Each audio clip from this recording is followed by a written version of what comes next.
get started, I'm sure somebody else will come flying in here with an umbrella or in a rain jacket. We apologize for the weather. We can control a lot of things, but that's something that's a little bit out of our control. So we appreciate you being here tonight. Obviously, we had another meeting on Tuesday night over at New Point, very nice facility, and we're here tonight here at the high school in our auditorium. So we appreciate you being here. I'm Mr. Rinkus. I think most of you know me. I'm your superintendent. This is my 31st year in education, my 26th year here at Riverview. For 12 years, I was your high school principal, and then this year, this is my first year being superintendent. So I will tell you that in the next couple of hours, what you're going to see and hear is a lot. And to be honest with you, we've been talking about this since July, and for the new guy walking into this role, it's a lot. So we're not going to shy away from it. That's a lot of information. But we want you to ask questions. We obviously want you to be here tonight, and that's why we want you to understand some of the challenges that we're facing. You know, one of the things that I talk to our administrators about all the time is education is the built of trust between the school and the community. And I've tried to do that for 31 years in everything that I've done in my educational career, and definitely being an administrator is closing that gap between how people feel, all right, and what people hear, and especially what people know about what happens in your community schools. So our three talking points tonight are our buildings, our enrollment, and our finances. You know, since 1965, if you really think about it, the district has been reconfiguring its spaces.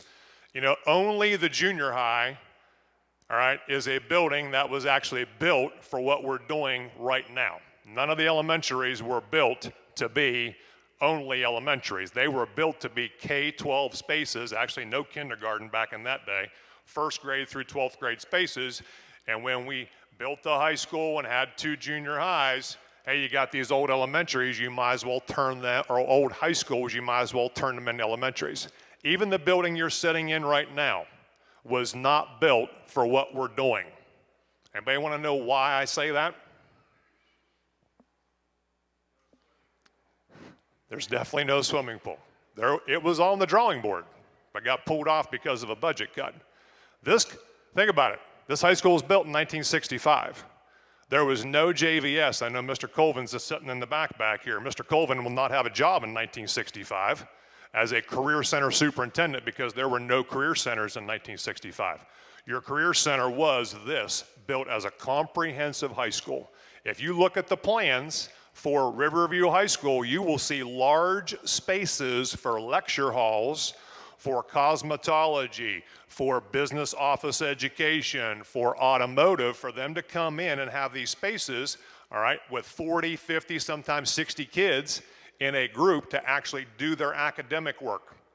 If you walk through the rooms, you will actually see new walls that are being built because we took those big rooms and divided those rooms already. We've reconfigured the map and the footprint of the high school. And we've been doing that, all right, really since 1979. 5 buildings in our configuration right now. The junior high was built in 1980. The high school in 1965, you know, the first part, the front of Warsaw in 27, Conesville in 16, and Keene in 1914. You know, here at the high school, there are 512 students that attend on a daily basis. 70 of those are come on a part-time basis. College Credit Plus, which is our college program, so they're here for a period, they go to college for the rest of the day, or vice versa. And the Career Center. Years ago when I was high school principal, I put a half-time program in so we could keep some of that academic money. So they go down for their program, but they come back for the academics. And it's good for the Career Center too, because then they don't have to employ more academic teachers, okay? Here's the problem, only 512. You're gonna see a slide a little bit later, and we go all the way back to 2006, and it shows the numbers in each grade. Okay, and it's going to be a little startling when you figure out how many kids used to be at the high school. This building was built for about 950 kids. There are 946 lockers at Riverview High School. We're using ESSER money, All right, so if you hear ESSER money or you hear ARP money, that's money that the feds gave schools and other entities because of the pandemic. We are using a big portion of that money right now to replace the HVAC system here at the high school and hopefully at the junior high too. And obviously we're also looking at replacing the windows here. The windows at the high school are single pane windows. Don't raise your hand if you get single pane windows in your house right now, but I'm almost daring to, somebody might, but you probably don't. If you do, they need replaced. Junior high, all right, right now we got 278 students that attend 7th and 8th grade. That building was built for 500 because in 1980, the classes were moving up into 240 and 250 per class. We just don't have those classes anymore. Warsaw Elementary, right now there's 455 students in pre-K through 6. If you remember back to the slide we just showed you about the high school, you take the 70 part-time kids out of the 512, there are more kids bell to bell at Warsaw Elementary than there are at the high school from the morning to the afternoon. That's a big reason why we're here. The high school's half full. The junior high's half full. Conesville Elementary, 330 students, pre-K through 6. And I think some of you know some of the issues that we have down at Conesville. We definitely have water well issues, structural issues. You know, I didn't know this until I took this job, and I think that's one of the hidden secrets of being the superintendent. Where is the sewage plant at Conesville? The sewage plant for the school is actually not even near the school. All right, when you're standing in front of the school and you're looking at the Methodist church right across the street, and you turn a little bit to the left, there's actually a stake, and right down over the hill from that stake is where the sewage plant is. Now, has it caused a ton of issues at this point? It's starting to become a thing. And obviously we need windows in Conesville. Keene right now has 134 students, and we know there could be more, but we had to make the budget 2 years ago. Mr. Summers, we went through a RIF, so we cut the open enrollment out of Keene, and that's why that number's down a little bit. We're not going to shy away from that, but we also had to cut teaching staff to make the budget. That's why that open enrollment had to be cut, all right? So reality is you have 3 buildings, all right, that are sitting at half capacity. At Keene, ESSER money has paid for the Keene salaries this year. The pandemic has been an awful thing. It's been an awful thing for the world. It's definitely an awful thing for kids and especially teenagers. If it wasn't for ESSER money, Keene would have been closed already. Okay, we're just going to put that out there and let you know that. The district enrollment, we're sitting about 1778 right now. That's as of last Thursday. In 2000, we had 2,875 kids. You can do the math. You don't have to do it very hard and very long to see how many kids we've lost. At this time, I'm going to bring up Mr. Fisher, our board vice president, and also a parent at Warsaw Elementary. Thank you, Mr. Rinkus. I just realized as you gave me this microphone too, the last time I spoke here at this stage was 20 years ago at our high school talent show. I was a senior, so now I feel really old. Mr. Renner knows I even jumped off that stage at the end. We did this comic bit where I had to jump off. I don't think I'd do that now. I'd break both legs, but all right, I'll get to business. So anyway, what I wanted to share tonight, what Mr. Rinkus asked me to share was recently we had one of these Coffee with Chuck events, and Chuck goes around the community, welcomes everybody to come in, speak informally, ask questions about anything. And one of the topics came up. We started talking about class sizes and how we've consolidated and closed union. And one of the great things about Riverview is that we've always kept class sizes really small. That's one of the most appealing things I know as a parent, that we can keep these class sizes to 26, 25 kids or less per teacher. Everybody will agree, teachers, kids, parents can agree. That's a better education when you can keep those class sizes small. Now what we started to see with some of this consolidation, and maybe you call it unintended consequences or just the foregone conclusion of Union and Warsaw come together, you obviously have more kids in one building. And now we're starting to get a little imbalance as far as how they're spread out amongst our elementary schools. So Mrs. Ireland, our curriculum director, put together this slide and the next slide that we'll kind of talk about here. But this kind of highlights, and I try to bring this, I'm wearing my dad hat now because I went to a parent-teacher conference with my wife, and we've got one in 3rd grade at Warsaw, and we have a great parent-teacher conference, and at the end, her third grade teacher, she knows me pretty well, and she says, hey, we got to do something about these imbalances that we have in our elementary schools. And here I think I'm plugged in. I went to Riverview. My whole family's been from around here, lived here my whole life. You think I know what she's talking about. I've got kids in the district, and I didn't know what she meant by imbalances. So later we had a work session. Mrs. Ireland put this together, and this is where it kind of really hit home for me. And I was talking to another parent at that coffee with Chuck. I said, this is where it really, I had a light bulb moment, because Mr. Rinkus does a great job of talking about our buildings, our finances, our enrollment. That last slide you saw, we're down 1,000 kids. My class had over 200 in it. So when I was here 20 years ago for a talent show, there was 4 classes of 200. This whole place was full. Now you start to see, though, between the 3 elementary buildings, yes, we can keep the class sizes small. We can have enough teachers to make sure they're split up to try to keep those classes as where we want them to be. But if you look at Warsaw Elementary, we've got third grade highlight on this row here. There's 61 third graders that have to rotate through 3 contents. So you have 3 teachers, each teaching a different content. So you look at those other buildings, well, Keene's third grade, they've got 16 kids. So that teacher has 16 kids throughout the day to teach, because we have 1 teacher per grade level. In Conesville, you've got 2 teachers per grade level. So you can see 36 kids. That 1 teacher will have 36 kids to come through. So when it came back to me was that third grade teacher in Warsaw, she's telling me I've got 61 kids that I'd like to spend more one-on-one time with, that I have to see throughout the day because I'm teacher 1. And that was hard for me to fathom, that you could have 3 different students in 3 different buildings with 3 different experiences as far as the amount of one-on-one time they can have with each teacher. They're all Riverview students, but they don't really have an equitable teaching experience. If you think about maybe a third grader that's struggling to keep up with the reading and they're behind, especially with the pandemic and learning loss, we're trying to catch kids up, they need more one-on-one time. So I could ask as a parent, or she could ask me, where would you want your kid to go? You look at this slide, you'd say, I want him to go to Keene. But I might be closer to Conesville. I might be closer to Warsaw.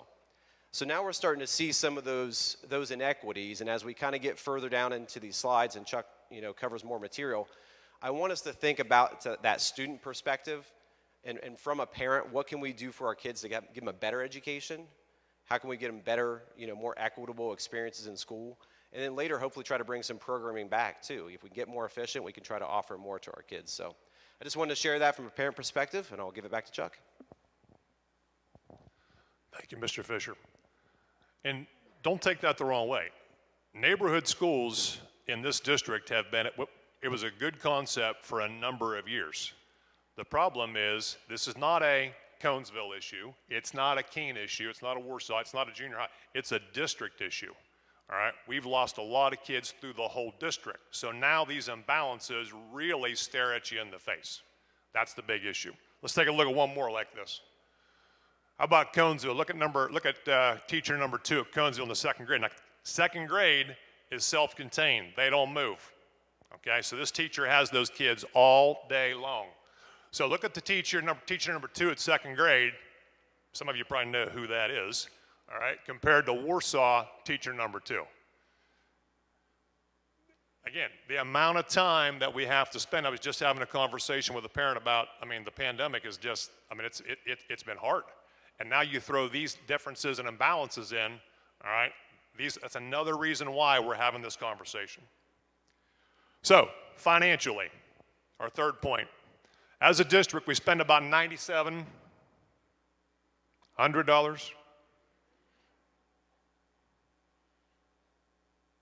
Somebody? Is it me?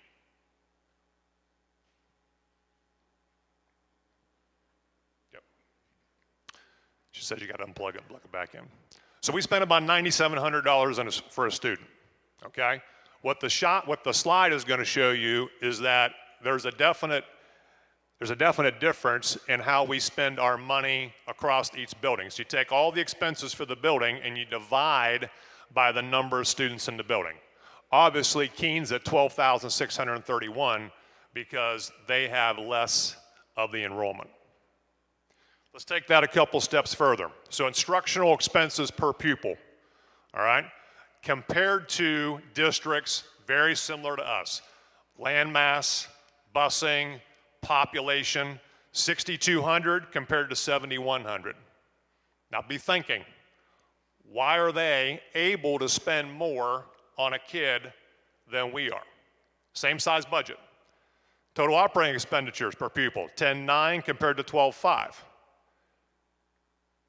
What's the biggest difference?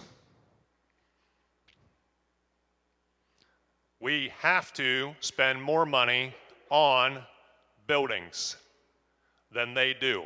When you start looking at our comparable group of districts, all right, they have already gone through what we're looking at. They have already downsized the number that they have. A district down in the southwest now near Dayton, 7 elementaries, down to 1. That's a district that's in our group, okay? These are the things we need to have a conversation about. Again, we talked about this a little bit. ESSER funds came at a good time. It's kept Keene open. It's allowed the district to use those funds to take pressure off of the general fund, all right? It has been very hard. The problem is in 2024, those funds are gone. That's why we need to prepare now, all right, and make sure we're going into a good spot. So, 2 years ago, we had a RIF, reduction in force, okay? And those of you that have been with Riverview for a while know that that's not an uncommon thing for us to have. So between that and then 30 positions that left this year, we had 30 really good people that left our district. Many of them had a number of years of experience. We lost one really good teacher to take an administrative job. We lost 2 teachers to districts that paid a little bit more than we do. Now, we tried to turn that and make it a positive. This year, when those 30 people left, we saved $300,000 because the older salary left and we hired a younger person. With those 2 things, all right, we're to the good over $1 million. All right, that's what Lee's budgeting right now, that we're to the good over $1 million. The problem is when fiscal year 24 rolls around, when ESSER money goes away and you can't use it anymore, it's not like we can kind of, budget it out you can't use it. They say you have to be done, all right? We're to the negative 1.2. Now the math people in the room, add those 2 together, okay? That's what keeps me up at night, along with, is it gonna be icy in the morning? I'm gonna be up at 3:45. If I go by your house, I'll beep. So, this is why we're here.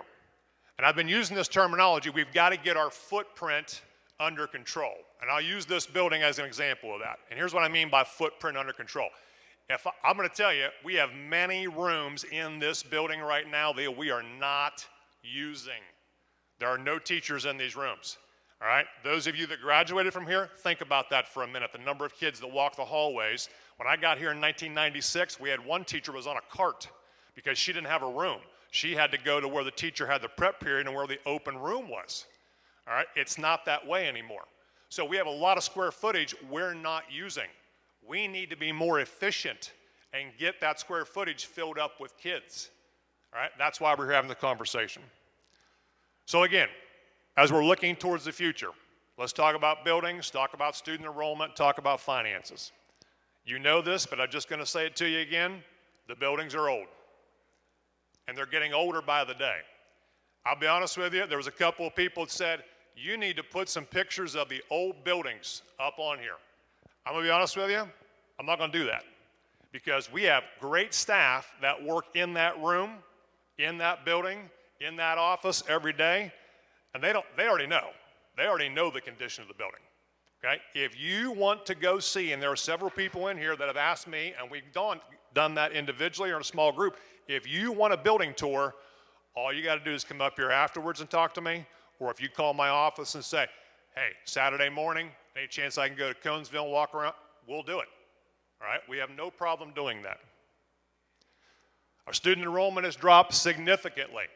You saw that already. Let's take a look at that and take that one more step, all right? So, again, we appreciate Christy putting this PowerPoint together for us, and she just worked on this part of it today. So, we got a nice chart here. I'm going to turn around and look at the big side.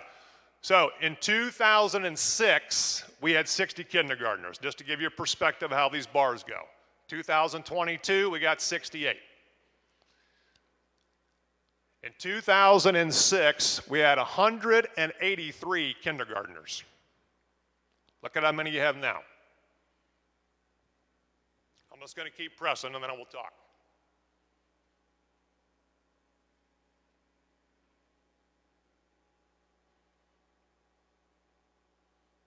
It's not horrendous yet. You're going to start seeing some dramatic differences here.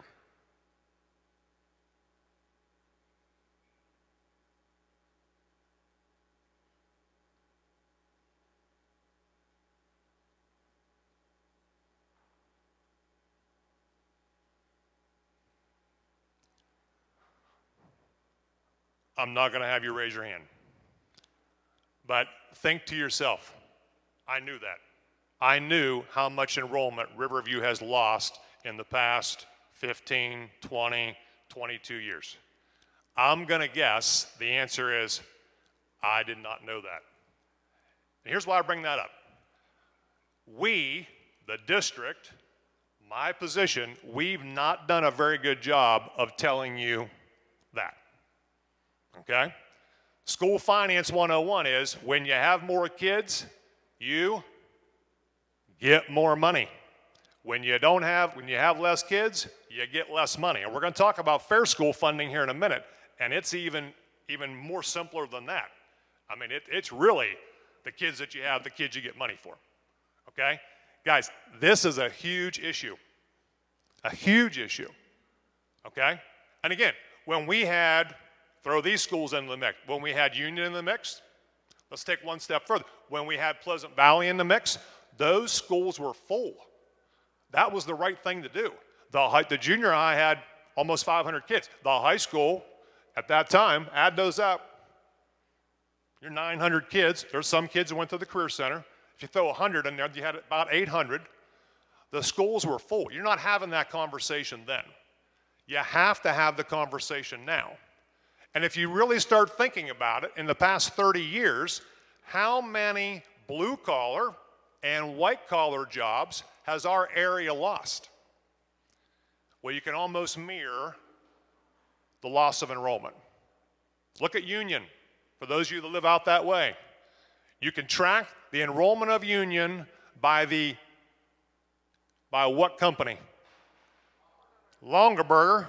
And how much employees they were going trying to get to 10, 11,000, and they got all the way up, I think, to 87, 8,900, and you have more people that moved out there because back in the day, not like now, I don't want to drive a half hour to work.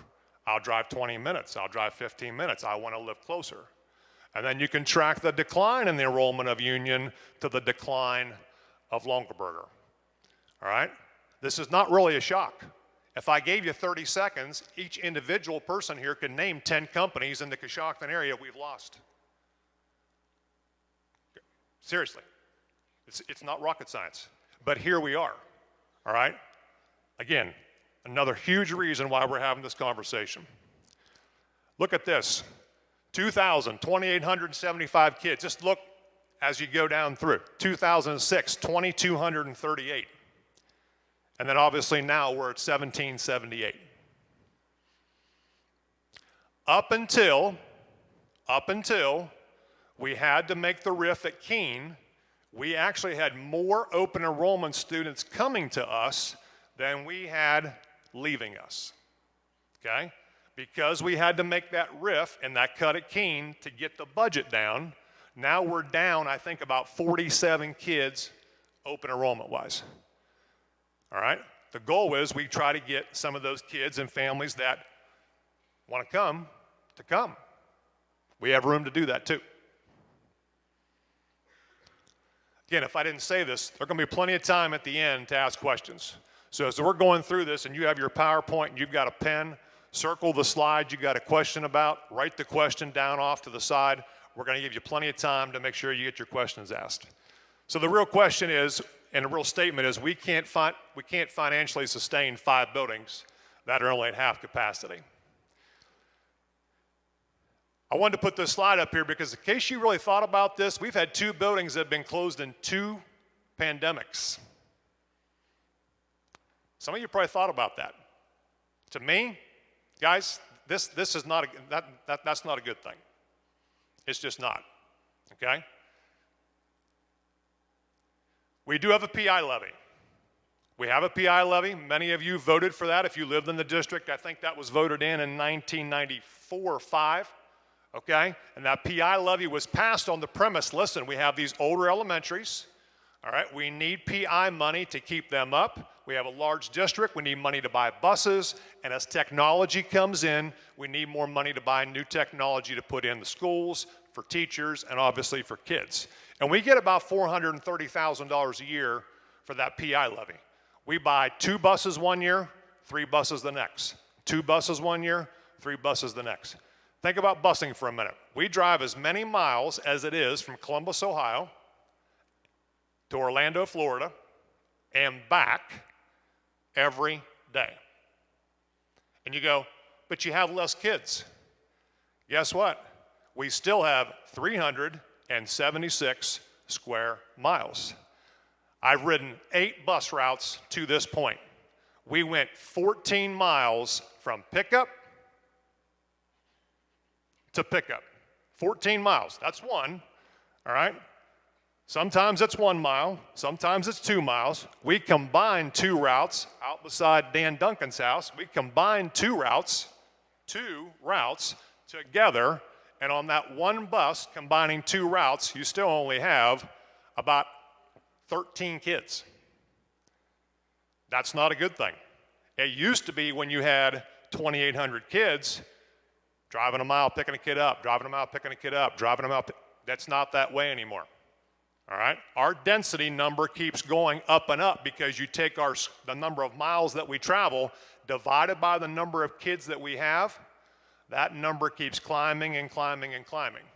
All right? And still, where our efficiency for what we're trying to do is top 10 in the state. Here's what I'm going to ask you. Your newest building in that configuration is 42 years old. I guess we got to define what new is. The high school that you're sitting in here right now, all right, it opened in 65. We have no more new buildings, okay? When this was passed in the early 90s, these 2 buildings, I'll give you that, were not considered old. Now they are.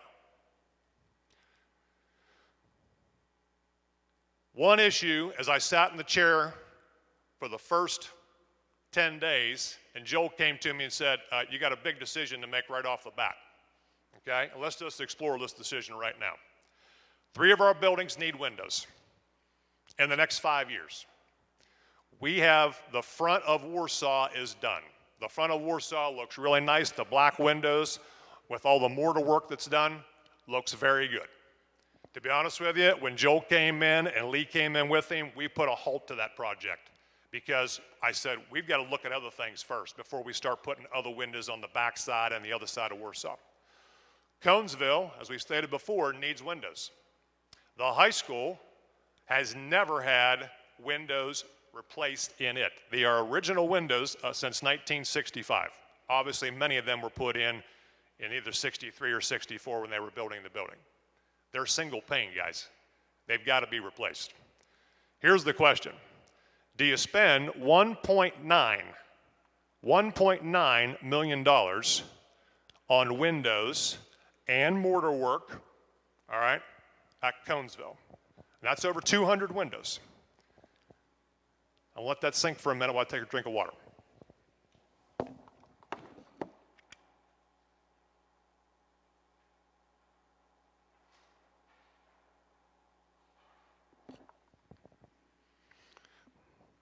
Here's what I'm going to tell you. We're trying to stretch every dollar in these 5 buildings that we have right now. We have fixed some of the problems that are happening at Conesville, all right, with the silicone spray, all right, on the outside and the mortar joints. We've got another process we're going to go through before we spend, because I don't think that's going to happen, all right? Unless the board tells me to spend $1.9 million on windows at Conesville, I'm not going to take your tax money and put that into a 100-year-old building.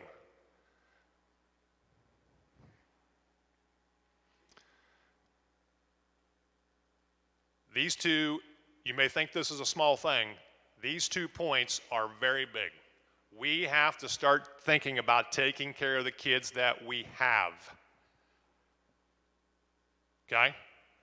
You and I both know as these buildings get older and the number of school districts that touch us, think about all the school districts that touch us, that our kids, because they're on the peripheral, could open and enroll to, sometimes want to, because it's closer, but also because of we've had to go through a rift because we spend more money on buildings and they've already done that. They've already built new buildings and they're spending more money on kids and programs.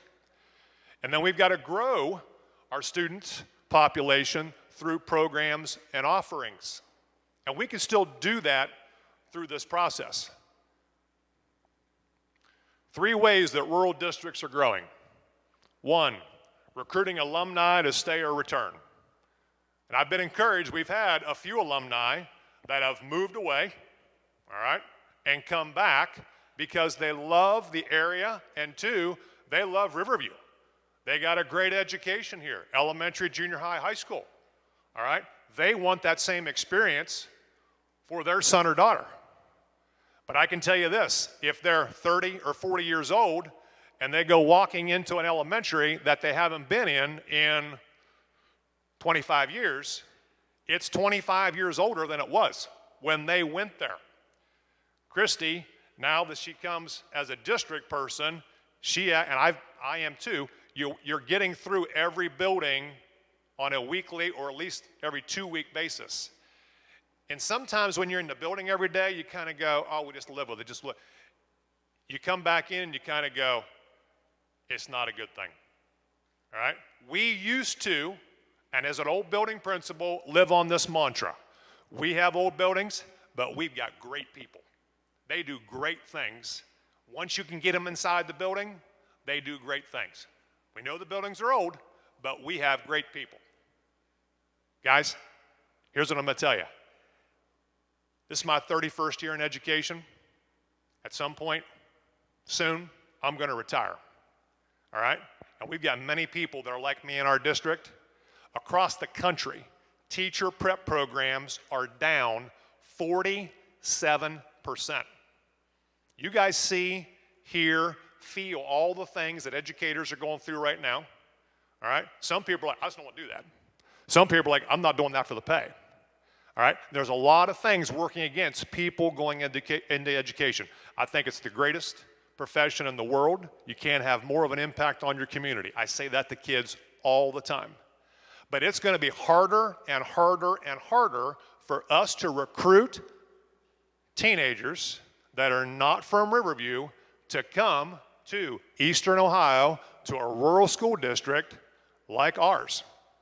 It's going to be hard and hard. It's already hard. It's already hard. All right? If you say, well, how many candidates did you have for that job? Most of the time you can count them on one hand. Okay? We used to have 20, 30, 40 candidates for every job that we had. It's not that way anymore. We have to start realizing all these things are converging. 2, open enrollment. We want to try to get some of those open enrollment kids back. All right? We want to try to get those parents that are looking to another option for their son or daughter to choose Riverview. And 3, offer more preschool options. Some of you sitting in here right now had or are looking right now, hey, I got my name on the list. It says Baby Renner. It says Baby Fisher. Well, because we don't have a typical preschool option, all of a sudden there's very few slots for just a typical preschool. Many rural school districts are taking the hit and saying, you know what? We're going to pay the upfront cost to hire those preschool teachers because once they go to preschool in your district, guess where they graduate from? The same district. Zanesville years ago said, we're going to make a budget cut. We're going to cut all our preschool teachers. Guess where all the preschool kids went? Right down the road to South Zanesville and Maysville. Maysville at one time had 700 open enrollment kids. 700 in their district. 500 were from Zanesville. obviously many of those were preschool kids. When those kids went to preschool at Maysville and their preschool population grew, guess where those kids graduated from? Not Zanesville, from Maysville. Once you get them, they're over 90% retention to keep that kid to graduate. So at some point, we have to become the district that offers enrichment opportunities to its students more than we are now. How about this one? Right now, we don't have elementary art. That's not a good thing. In fact, that's a horrible thing. Does not have pay to play. We've had pay to play for a number of years. It went away for a couple of years. Now it's back. I don't like it. I do not like it. All right? I will tell you that our pay to play numbers, the amount we're having you pay for pay to play, right, is not very high compared to other districts that are definitely north of us. All right? We're going to hire a new football coach on Wednesday at our special board meeting. And when he asked about pay to play and how much it was, he said, I know 5 other districts where it's twice that much for pay to play in schools our size. And then number 3, how about this one? We don't have a second ag teacher. All the programming and offering we can have with a 130-acre working farm, all right, and we have 1 ag teacher. Every year we have to check a box in EMIS that says we're not offering career tech programming to our junior high kids. Infuriates me. All right, as a rural district that we are, we should be offering that 7 through 12. 7 through 12. So the real question is financially, where can we be? That's really the question. You probably have heard about fair school funding. It's the new way schools are going to be funded in the state of Ohio. We get money for the students that we educate in the district.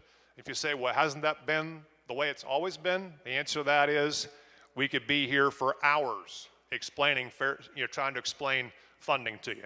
And if you really want to know about it, Lee's sitting right there, and she'll give you a lesson because she's really good at what she does. Lee Jane, our treasurer. Thank you for being here tonight. So we get, going into this year, $7,120 per student. That's kind of an estimate. The issue is this. We're going to get paid for the number of students that we have. The issue is Riverview Local School District has been dropping in student population. So as you have less students, you're going to get less money. That's not a good thing, all right? We're hanging on and trying to stretch every dollar right now, which is why I keep saying we have to get our footprint under control, spend more money on students instead of on buildings, and provide more resources to both our students and our staff. And more importantly, and this is the big one, create the district that we want now and in the future, because this is not a static decision. This is not a decision about what's going on right now in February of 2022. Okay? We've got to start thinking in 10 to 20 years down the road, what's Riverview going to look like? Because financially, in 2024, it's going to be a big hit unless we start doing some things to be proactive. At this time, I'm going to have Mr. Chad Olinger come up. He's a member of our reconfiguration committee that's been meeting since December.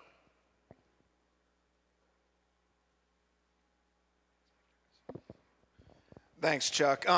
First of all, I am a parent of 3 children in the district. I've got a kindergartner, a 5th grader, and a 7th grader, excuse me.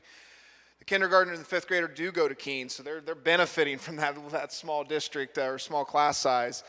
My 7th grader is obviously at the junior high. But I will tell you this, as a parent, we chose to move back in the community. I spent 10 years in education as a teacher. I was actually on the path to be on Mr. Rinkus' seat. I chose to leave education, but I've been in school districts where they have new buildings, right? Beautiful buildings that the kids occupy with great teachers. I'm going to stand up here and tell you this.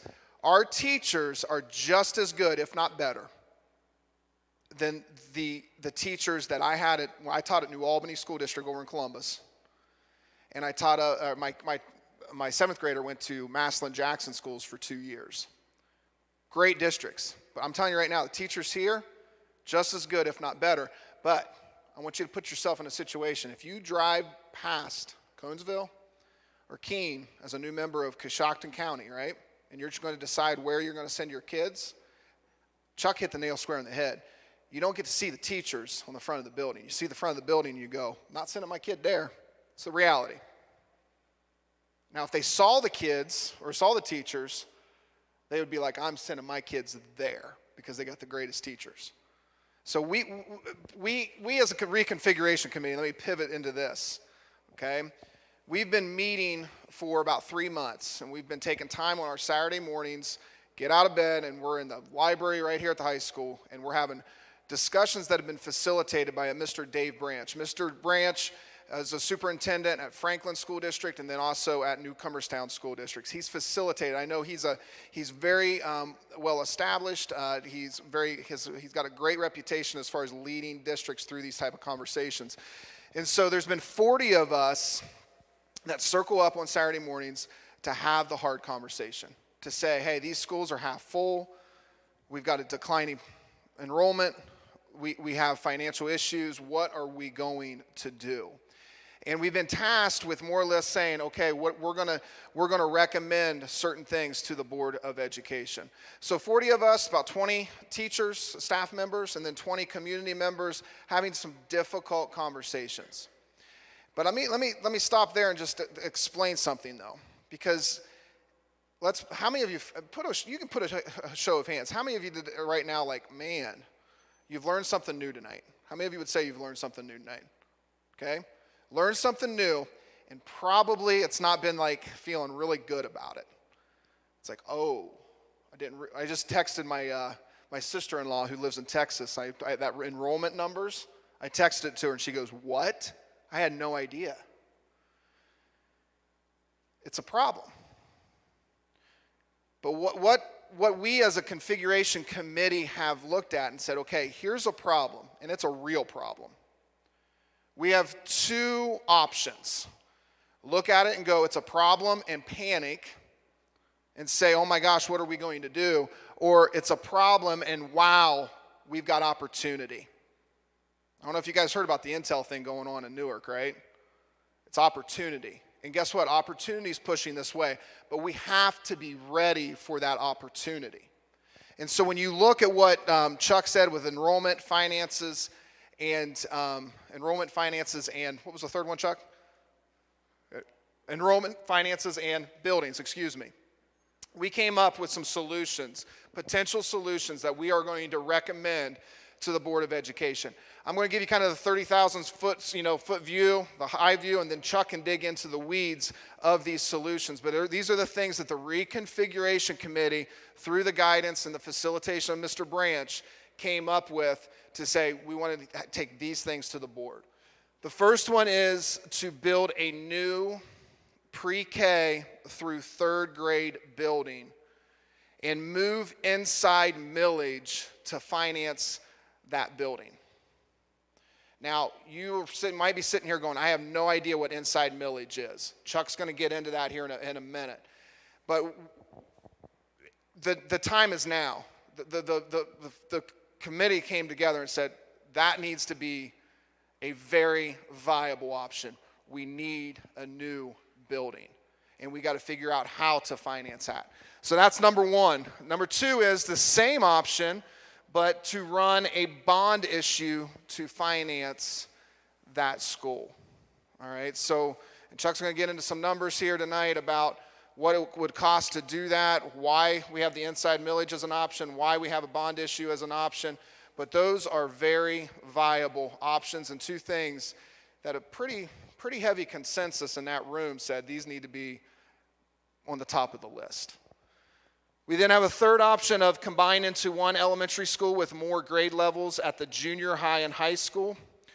More or less, you'd be closing two of the elementary schools, combining and try to go to 3 buildings where you'd have more grade levels together. So the Warsaw would have grade levels, and then you'd have a modular building with some grade level, one grade level. Then the junior high would house more, and then you'd fully capitalize and utilize the high school that we're sitting in. And then number 4 is to combine into one elementary and put more grade levels at the junior high and high school with modulars, so same as number 3, but then within 5 years, reassess building a new elementary. So 4 different options, things that, this wasn't one meeting for an hour going, I think we should do this. And it was a lot of conversation, a lot of hard work. I'd like to thank the committee members that were a part of that.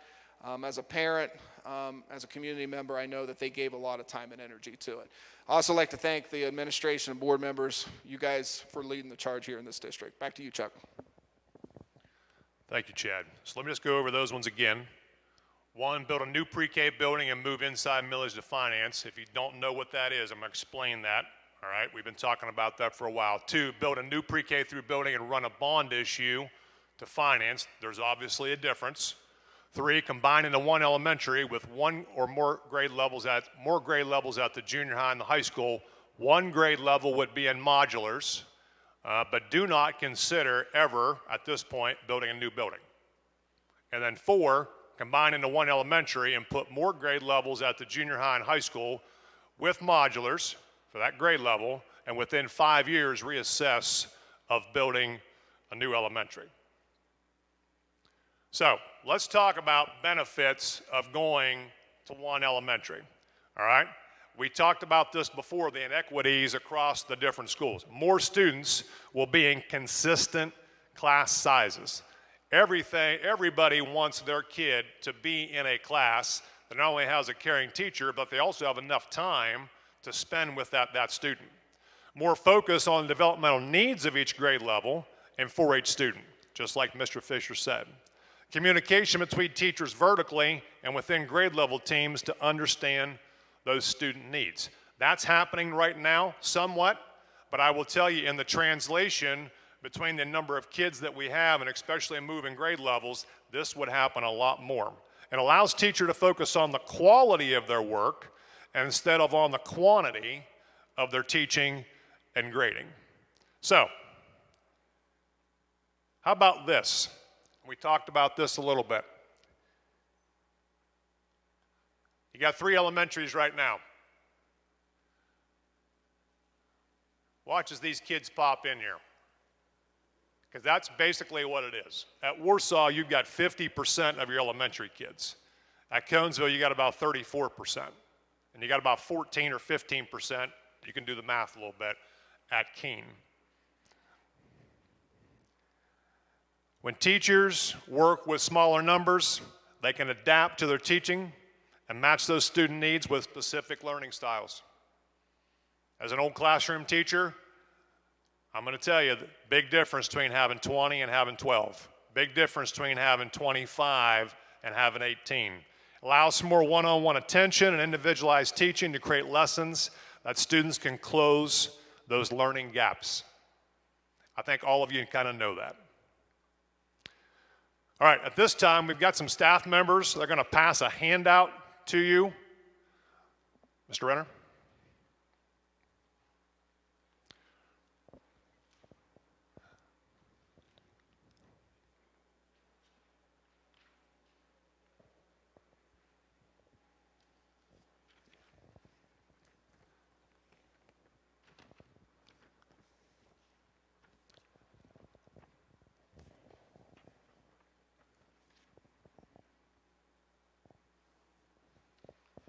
Those of you that have the chart, you can tell why we wanted to have you have this instead of looking up on the screen. It would be way too small to see it up on the screen.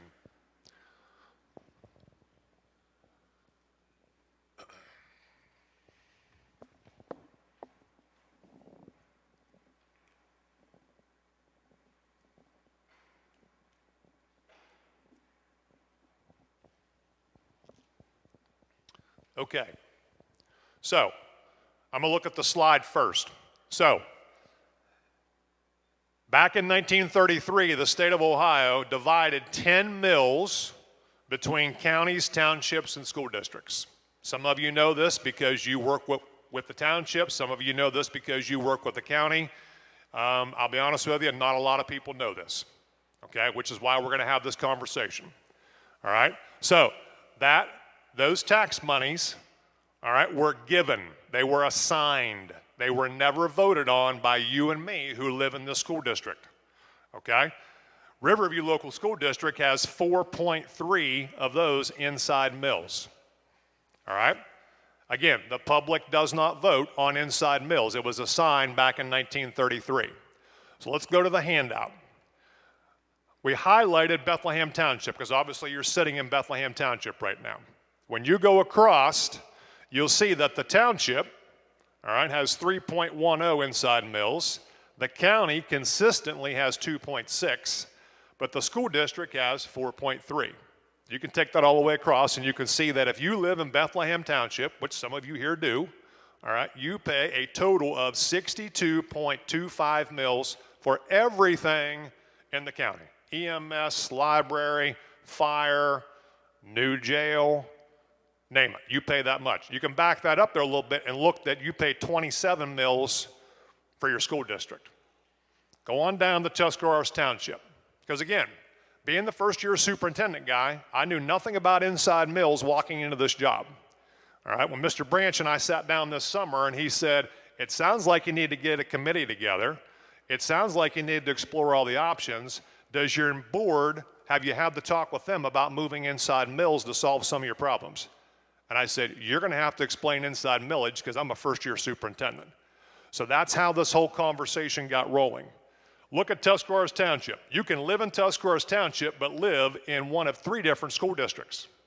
Now, we were at New Point down in Canal Louisville on Tuesday, which is Tuscarawas Township, okay? So, again, Tuscarawas Township has 2.70. If you go out across there, you'll notice that Riverview has 4.3, Ridgewood has 4.7, but Coshocton City has 4.6, so it's not consistent, okay? And to be honest with you, go down even below that, we list some other school districts there too.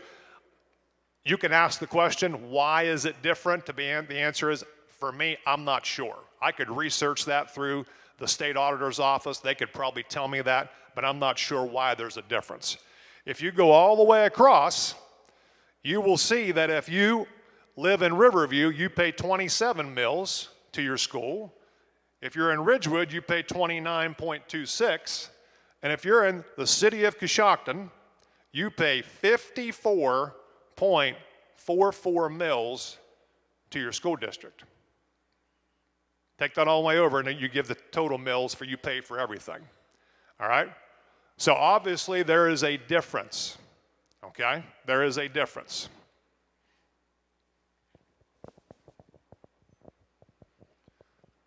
So, if there are inside mills, you know this too, there are outside mills. Those are things that we actually vote on. Those are operating levies, emergency levies, permanent improvement, township levies. That column on the right, that's the total amount of millage that you pay. That includes everything, okay? In fact, I think we had 5 issues on the ballot in November. I think all 5 of them passed. That millage is an outside mill, okay? So, does the district have outside mills? Well, obviously the answer to that is yes. You, me, have voted on levies to support the school district. In fact, we've got 25.2 outside mills. We got a 17.4 back in 1976, 3.0 in 87, 4.8 in 2021 that we just renewed. All right, and then we have a 1.8 permanent improvement, what we just talked about, that was renewed in 2020. Okay, so we have outside mills as a school district also.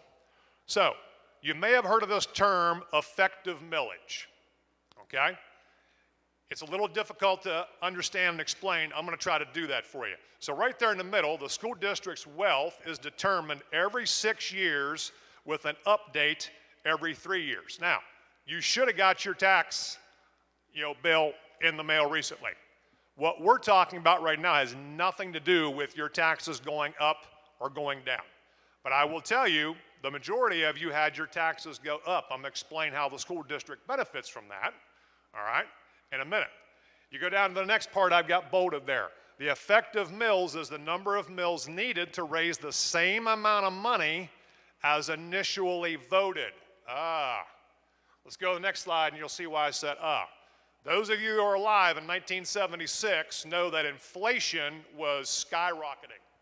okay? And the Ohio Assembly said if you had a levy that went on in 1976, like this 17.4 right here, all right, unless we do something and that inflation keeps climbing, instead of paying 17.4 mils, you're going to pay 18 and 19 and 20, and it's going to keep going up with inflation, okay?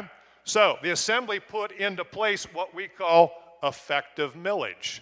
So basically, you never pay more than the amount that you voted for at that time.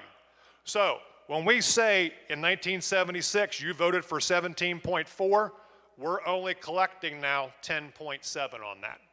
It's the same amount of money, all right, at that time. 3.0, we're only collecting 1.9 on that. 4.8 that we just renewed, we're only collecting 3.0 on that. Now, let me just pause and say this.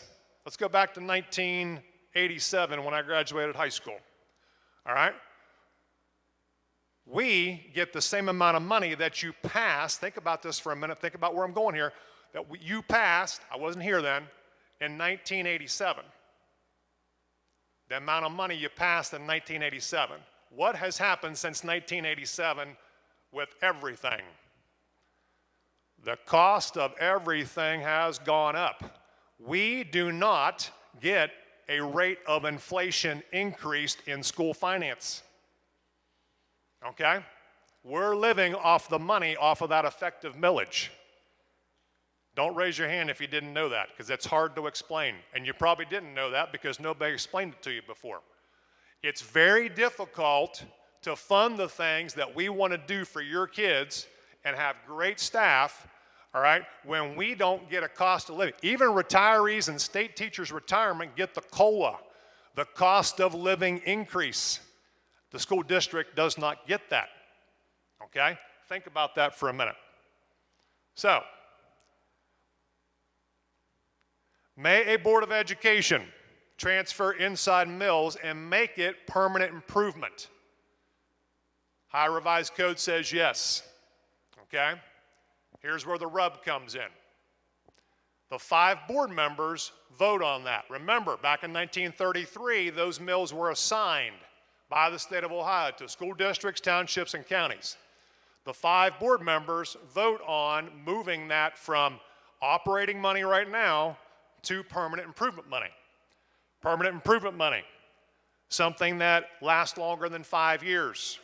Buying a new seat in here, building a new podium, the new curtains. By the way, these are brand new curtains. They got hung up yesterday, okay? Because the other ones, when we sprayed flame retardant on them, they started to literally disintegrate, all right? So the curtain looks beautiful. So what can you buy with permanent improvement money? What can you do with permanent improvement money? Well, you can buy a bus. We do that all the time with the PI money. How about putting a roof on, okay? Especially on nights like this. And you can make a debt payment with the permanent improvement money, all right?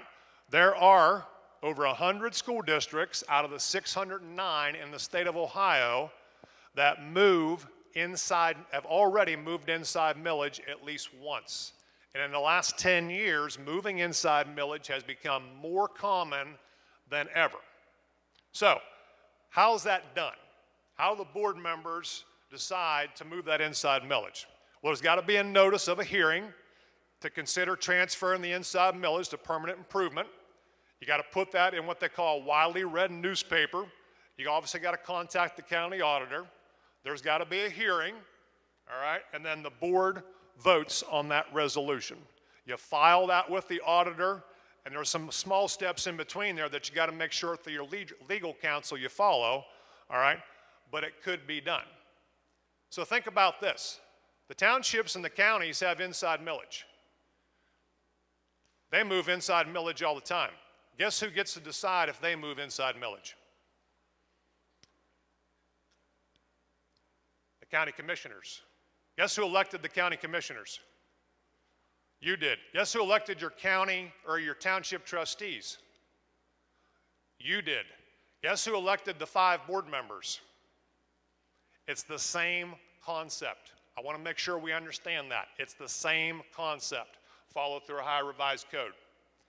So here's what Riverview is looking at doing if we're going to move inside millage. We're looking at building that pre-K through 3 that Mr. Olinger talked about, all right? 600 students at about 70,000 square feet. So when I talk to the Ohio Facilities Construction Commission, they tell me that's going to be about $23 million. Now, here's the ironic thing. Some of you were involved with the bond issue when we went through that. I'm just going to call it a debacle, an 80-20 loss in 2016. But the cost of the building, all right, from a pre-K through 6 building, all right, when we got that money, actually in 15, voted on in 16, pre-K through 6 in 2015, $23 million. At that time, it was $133 a square foot to build a school building. It's gone up over $200 a square foot to build a school building. It's very expensive. Those of you in the construction business know that it went way up and it's starting to come down a little bit, but it's still very high. So the cost to finance the $23 million, all right, and if you take that out over 29 years, and again, don't raise your hand if you've got a 30-year mortgage, because I know that I've had a couple of those, okay? So don't let that bother you. Would be $1.190,417 annually. So a 1-year payment of $1.1 million. 1 mil for us equals $433,000. So your district financially, between Lee Jane and Mr. Summers and Mr. Knuckle and Mr. Bethel, we have no debt. That's a great thing, because when it comes to talking about banking and finance and bonds, all right, they're going to look at how much debt you have, and we have no debt. They've done a fantastic job of putting you, putting me, and putting them in a situation where you can make some decisions and you have a fantastic rating. So our valuation is $433 million. 1 mil of that is $433,000. When you take 433, about 411 of that is in Coshocton County. All of you know we've got property in Licking County, and we have a little bit of property in Muskingum County also. It would take moving 2.75, and I'm going to use that as a ballpark figure, okay? It may not be right at 2.75. It may be a little bit higher. It may be a little bit lower, because we're going to have to go out, and those of you that are in banking, we're going to have to go out and sell bonds to be able to do this. And we'll talk about that in a minute. So you take 2.75 times the 433,000, you would make the payment on the 1.1. So for the average person, 2.75. If you move 2.75, that would be on a $100,000 home, that's going to be about $84.21 a year more than what you're paying now. Now, that does not include homestead, and that does not include CAUV, okay? So all those two situations, that would definitely be lower. So I put this slide in here. The district could, and I want to make sure we explore this, we could run a bond levy and have me, my wife, you, citizens in our district, vote on a bond levy. Here are the buts. Number one, it costs money to put a bond levy on. If we're the only one on the ballot during that time, it's around $20,000. Two, the levy committee would have to generate the funds for the campaign, not the district. That's totally illegal. There has to be a complete, different Citizens for Riverview campaign group, all right, not associated with the district at all. Three, the levy committee would have to campaign for a period of time. And number four, it would extend the building process over a year. If you're going to look at building a pre-K through 3 building, extend that process more than a year over moving inside millage. Now, there's the other side of it, just so you know. There is a positive to running the bond in comparison to moving inside millage. When you finance the bond, the interest rate is going to be a fraction lower than when you move the inside millage. And when our bond counsel said a fraction, I said, you're going to have to explain that. In your terminology, what's a fraction? And he said, well, it could be 3%, but if you moved inside millage to finance that, it could be 3.5%. Okay? So there is that advantage to doing that. Okay. We know this is a lot of information to take in. One is the most favorable choice. So on the left-hand side, if the scale goes from 1 to 4, all right, if you vote, like for number 1, if you said, this is my number 1 choice, then you put a 1 beside that one, and so on and so forth. Okay? Again, you can take that home with you also, and you can vote at home. We've got about, like I said, 51. Before I came over here, there was 51 votes in that. I mean, obviously, it would be great if we had over 500 votes. So the board has good data to actually know what the community is thinking. Okay? Yes, if you want to get on the guest Wi-Fi, if you want to get on the guest Wi-Fi and use your cell phone, you can do it. If you don't have great cell phone signal in here, you could get on the guest Wi-Fi and actually do that right now. Again, it's easy if you turn your phone to the side. It's a little easier for you to read it too. So his question is this going to be like a community vote, all right? Or is the board, the 5 of them, actually going to take everything into consideration and then the 5 board members are going to vote? The answer is the 5 board members are going to vote. But the 5 board members also want to make sure that they get enough data to kind of say, we have a pulse on what our community is thinking. I appreciate that question. These are other options for you to come and basically listen to me. So we're going to be out of Perry Chapel on the 22nd. We're going to be at the Huntington Valley Fire Department on the 3rd, and then we're going to have another community meeting here on the 15th. If you're not a parent of the district in the district, you're going to get a mailer about the 15th, the March 15th community meeting. So we're working on that mailer right now, all right, to send that out to people to say, again, we're trying to be as transparent as possible, all right, that we're walking through this process, all right, to try to talk to everybody about what we're thinking about doing. So that's why that mailer is going to go out, all right, for that meeting that's on the 15th. Any other last questions? Comments? No.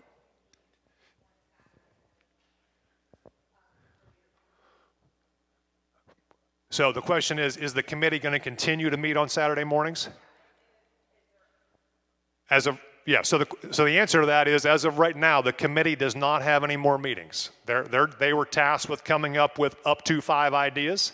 They came up with 4 to give to the board. Now, the board may say, we want the committee to reconvene, and the committee knows that. But right now, we don't have another committee meeting on the docket right now, but there could be in the future, though. We appreciate you coming out tonight. Have a great evening. Drive safely, especially in the morning. Maybe slick. Go Bears.